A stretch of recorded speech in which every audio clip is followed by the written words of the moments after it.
I'm James Georgalakis. I'm the Head of Communications at the Institute of Development Studies.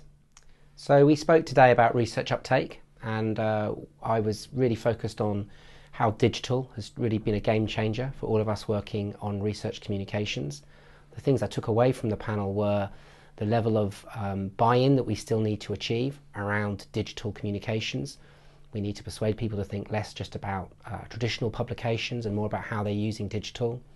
And I think also I was impressed by the level of enthusiasm there is for communicating to achieve impact with your research.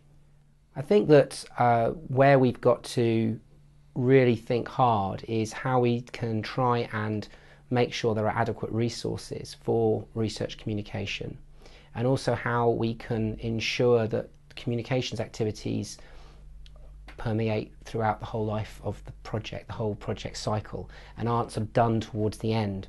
I think there was a lot of acknowledgement today that that's a problem, but it was less clear how we make absolutely sure that we achieve that, and that we have resources available to achieve that. And I think what has been particularly interesting over the last few years has been the way in which we've seen the importance of storytelling and narratives in trying to get people's attention. They talked a lot today about policy actors and policy audiences, and everyone got very excited about infographics, data visualizations, for example.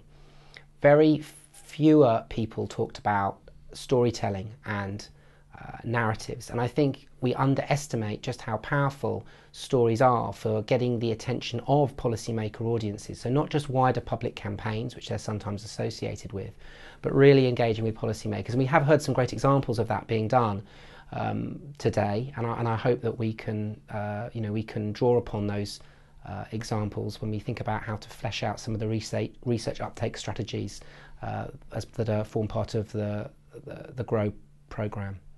I think we're finding that Twitter is becoming more and more useful for engaging with policy audiences, whereas for us, Facebook, IDS has over 100,000 Facebook fans, and for us it's a really important dissemination and engagement tool, but it's more useful when engaging with a younger demographic, often in the global south. It's not just a northern tool, it's particularly useful in South Asia, and it's really good for engaging other researchers, in some cases, younger ones, and some policy audiences as well.